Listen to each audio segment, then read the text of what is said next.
Well, the pinnacle of motorsport, of course, is Formula One, and every up-and-coming racing car driver ultimately wants to aspire to one day driving a Formula One car. Of course, it's a highly competitive industry, and it takes a lot of work, a lot of dedication to get there, and very few actually make it. Well, my next guest certainly has made it, and this year is actually having probably the best year that he's actually ever had in Formula One. He's just equalled his best finish to date with a second place at the Turkish Grand Prix a couple of weekends ago, and this weekend he's racing at the Silverstone circuit for the British Grand Prix. And of course I'm speaking to none other than Mark Webber. Mark, thank you so much for joining us on the 4BC Motoring Show this morning. That's okay, no problem. Mark, firstly, congratulations on the second place, and you must be very happy with how things are unfolding so far this year. Yeah, thanks. The drive in Turkey was very rewarding for our side of the garage.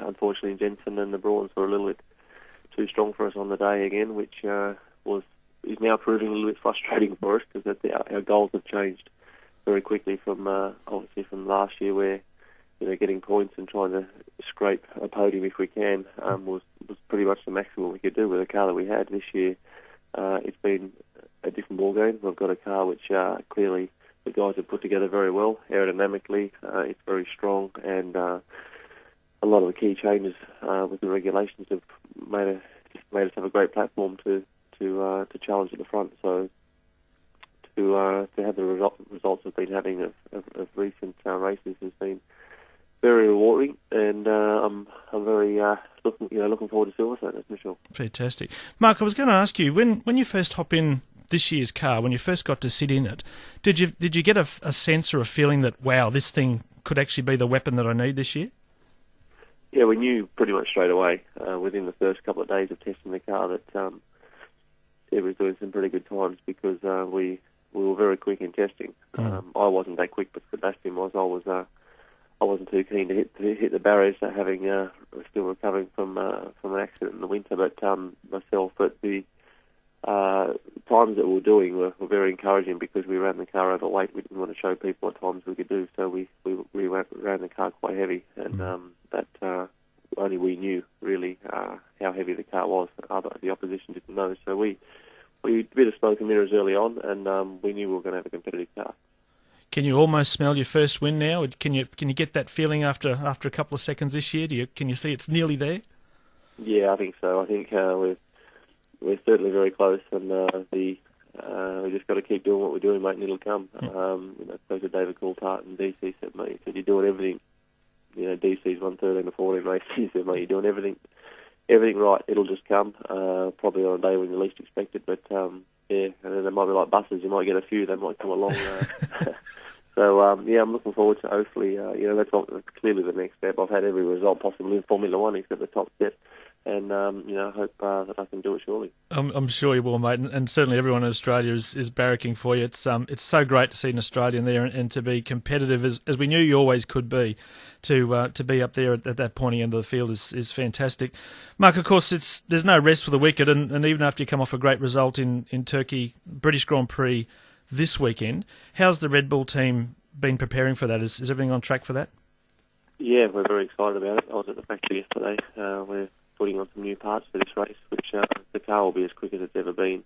Again, this weekend, we have got some modifications to the car, which we're pretty excited about. We hope that we'll try and close the gap to Brawn, and if not, even maybe go through their pace in terms of lap time. So, but they're a tough ship to rock at the moment. They're doing a great job, Brawn. The car's reliable. They're very quick. They've got obviously a great leader there in Ross, holding it all together. So they're proving to be pretty difficult to budge off that top step at the moment. But we're going to do our utmost this weekend. The team are very well prepared. We know what we need to do, and we're going to try and go and do it. And Mark, it's such a great circuit at Silverstone, isn't it? I mean, it's just one of those iconic places when it comes to motorsport all over the world, but certainly in the UK, it's just a fantastic circuit. It is. It's a legendary circuit. We'll be racing in front of the biggest crowd that we've had this year, so the atmosphere is always very good there. The weather looks good, which makes a big difference for the fans in terms of not getting smashed by rain, which sometimes quite often happens at the British Grand Prix. So everything's good for the drivers. The track's fantastic, the atmosphere is good, and we could want for much more really in terms of a competitor. And I know there's been a bit of talk, Mark, about the future for Silverstone there. I mean, there's talk that this could be the last British Grand Prix there for quite some time. I know you've been pretty vocal about that. What's your thoughts on that? Well, it's disappointing to leave Silverstone. I don't really see why it should go. I mean, obviously, clearly financial and political reasons, but I'm disappointed they're the reasons it's going to happen, because I think it's, in my opinion, it's the wrong thing to do. It's a great circuit for Formula One cars.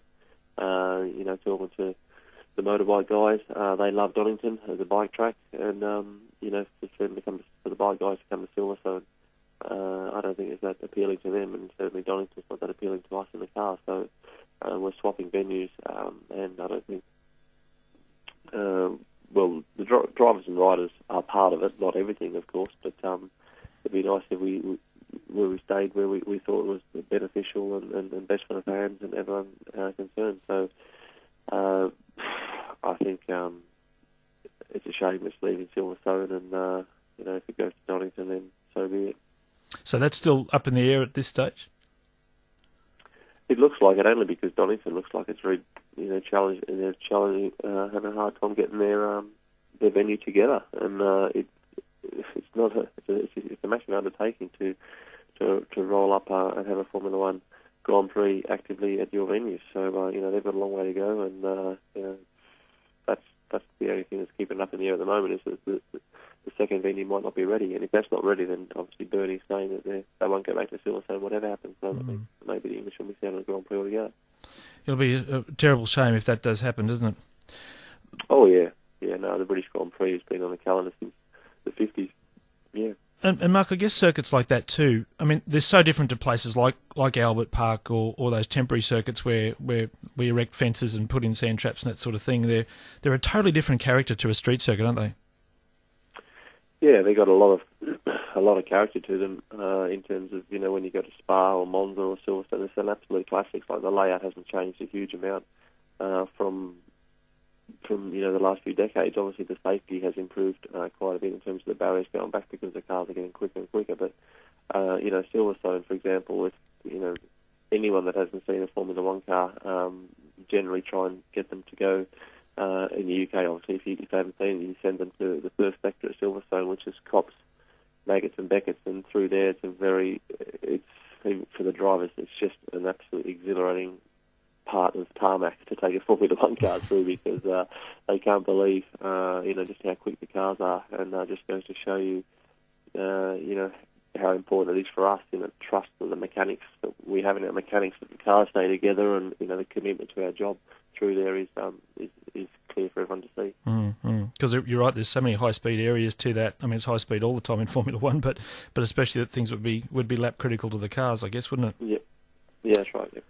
Mark, I suppose for people who, and I'm one of them, has never driven a Formula One car, what's your sensation when you first get behind the wheel of that car for the very first time? I mean, I know you were very competitive in so many things in Formula Ford and GT sports cars and that sort of thing, but what's that feeling like when you first pull the belts on and pull the helmet on, you head out the pit lane for the first time? Is that a mixture of excitement and panic, or? No, it's no panic really. It's just obviously the junior categories. You would hope have done enough to make you as best prepared as you can be. I think the sports car racing was very good for me, because obviously they were quick cars, obviously a little bit heavy, but they had a lot of power.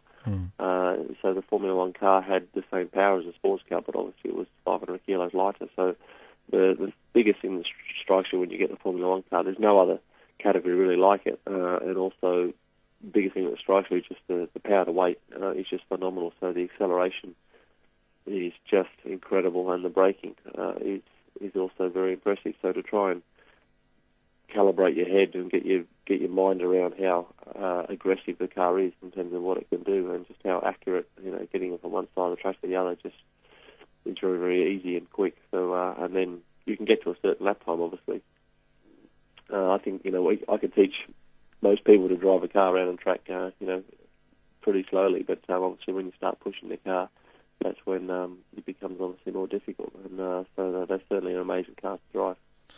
On that subject, the aerodynamics, I mean, it's well renowned, I guess, the very act of just lifting off the throttle and the air going over the car, just how much it pushes it down, and then you've got the brakes on top of that. With the new rule changes and the way the cars are this year, was that a big area that you noticed a big difference in?